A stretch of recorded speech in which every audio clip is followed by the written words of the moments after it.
So I'm gonna ask these 4 questions, answer these 4 questions that I got from my customers. The first question is, when's the location in Hesperia coming? Look, I'll be honest.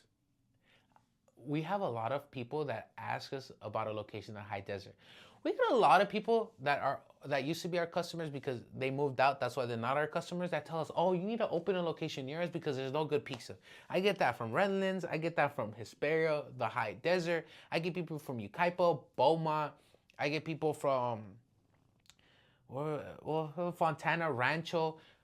I don't think there's not good pizza around you guys, but I love you guys. Thank you for that because it's a good thing. But back to the point. If I open location number 3 and it is successful after a year, if it is successful, that is my rubric for any location after that. So if I can successfully open store number 3, I know a couple people that live in the high desert that are willing to invest in their own location. I'm not gonna put her name on spot, but she said she used to work with us, so she said she can get money and she wants to open a location because there's no good pizza over there. So I can't give you a legit time frame. If I can open and be successful with store number 3, I say 3 to 5 years after 1 year. So 4 to 6 years from this. Hopefully way sooner. If God is good, my sisters are good, and my pizza is good, maybe sooner. And if that person would like to partner up, okay? The next question is, when are you adding birria pizza and hot Cheetos to the menu? I know who this is.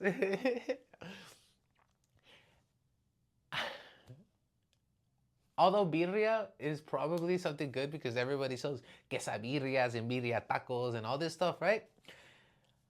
Back to my point of not adding extra stuff to your menu, that kind of applies there where I wouldn't want to add extra stuff. Although birria might be something that makes money because it's probably good in profit, but I could probably sell it for a more expensive price and it will sell because it's birria. Personally, I just wouldn't want to add stuff like that to the menu because it just adds more stuff. Now you're adding meat, and how am I going to cook that meat? Is it going to be pre-cooked meat? Will it taste good? How am I going to price it? Will it be a limited time thing? I might do that, albeit. If I open the Redlands store, that might be that. But it's a no. I wish I could. Hot Cheetos, but it's just the same thing. It's just adding things that it's not practical if it's not you. Now, albeit if I open like a location that does specialty pizzas, like, oh, it's a birria pizza, I might do that. That might be different. But at Big T's at the moment, it's not viable. I'm sorry.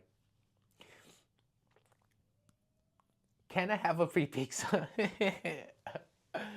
Look, I don't know where I'm gonna post this, but if you're watching this, no. For that person that asked this question, if you go on a Tuesday and I'm there and you show me that it's your Instagram, I will give you a free large pizza. All right, just because you asked. Will I always do this? Maybe. And this might give incentive for people to go to my store. This might be a marketing ploy. So it's like, oh, for my new location, if I open, or for Whittier, if you watch my podcast and you watch this and you ask this question and you send me you show me that it's you, I'm gonna give you a free pizza. But to that person, yes, I'll give you a free pizza if you show me that it's you on a Tuesday. If I'm there, I'm usually there. I almost never miss on a Tuesday. Then yes, all right. Because I love my customers. I understand that if you come back and buy more pizza, that's good for me in the long run. Now, this is the good question. How's the startup process for the pizza place? Now, I asked this person if they meant like when my dad started or with me. So I was like, what, 8, 9 when my dad opened the location. So how's the startup process for the pizza place? It's stressful. It's hard to explain. So I'm gonna give you like I'm gonna try to cut myself into 2 minutes. All right. There's a lot of elements that go into it, and I already talked about this. But you can't put pride, you can't put ego, and you can't put emotion into it at all. You have to put systems. You have to think of the long run. Why? Because when I used pride and ego, thinking that I was going to open the next location, I was completely wrong. I thought of emotion. Oh my God, people are gonna love my pizza because it's so good. Yeah, that's cool and all. People love my pizza. I love my customers, right? But that doesn't mean that customers will go to your location. Now, the actual startup process is obviously you need money. You need you need to find a location. You need to find how much money you have and how much money you need and how much money you could obtain. And this is important because let's say I want to open another location. Am I going to look for an existing pizza place location? Does it already have the equipment that I need? Does it have, where is it located at? Although I feel like the demographics of Whittier and Rialto are very different. And for example, Whittier used to be a hot and ready style pizza, and it's not no more. And I was able to manage to win a lot of the customers over. And again, the demographic. When I was talking to the girl, she told me, "What's the demographic of your store of Rialto and this?" And I told her honestly, I don't really know, but going based off the customers, I see a lot of Hispanics in my Rialto store. I see a lot more older people in my Whittier store. There's a lot of Hispanics, but there's a lot of diversity. Like there's a lot of like say white people. I don't know if that's a term. American. I don't know what the term is. I'm sorry if I sound like I just I see a lot of people that are like from Italy. I see people that are from like some some like I've seen a couple Russians, people from Greece. I've seen Armenian people. Like there's a lot of diversity over there in Whittier. But it's just like, oh, but the money demographic. So I don't know how to answer that question. But you need to look at the money. You need to look at, is there warehouses around because warehouses is good. You need to look at, is there schools around because schools create business, or is it just houses? Because my third location will be mainly houses. Our first location in Rialto, there's a lot of warehouses and a lot of schools. In Whittier, where we're at, there's a lot of warehouses, but we don't really get mainly customers from there. We do get from the cemetery and Quincat and Rose Hills. Those are our biggest customers when we're talking about businesses. Everything else, oh, and there's like one church because of this amazing lady named Romina. Shout out Romina. She got me this customer that orders like 20 larges, albeit I give them a discount, but they give me like 20 larges every month or so. Oh, and Rio Hondo, a college.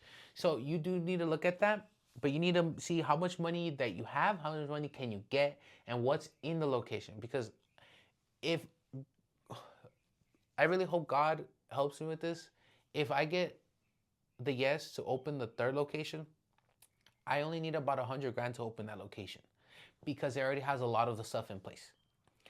If it doesn't have the oven, now I need another 80 grand because the oven costs like 80, 90 grand, if that makes sense. And I need to wait like 2 to 3 months. Plus, now that you got that out of the play, and I said I was going to cut it for 2 minutes, but I've been talking for long. So you also need to worry about licenses. The health department, you need to go get the business license at the place, at the city that you're in.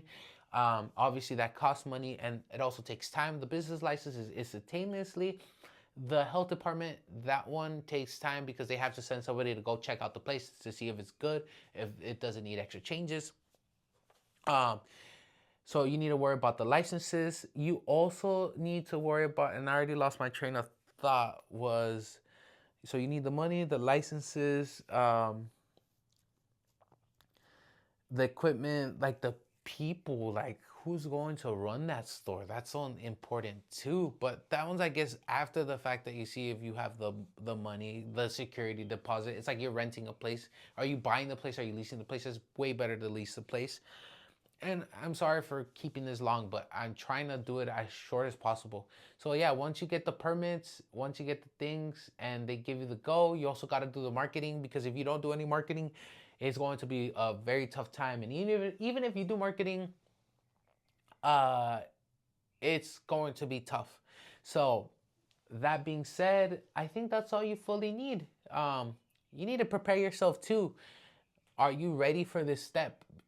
Look, nothing's guaranteed. Just because Big Cheese in Rialto has been there for 20 years and we've been doing good, doesn't mean that any location after that is going to do good. I thought the opposite. Now, I also thought that just because opening the Whittier location, just because Whittier location is doing good, doesn't mean that it's going to be do good. But I'll just say this: investing has a risk. You will lose money at some point. That doesn't mean that you shouldn't risk it and not do it. Do I recommend it to people? Yes. Is it lonely? Yes. Is it hard? Extremely.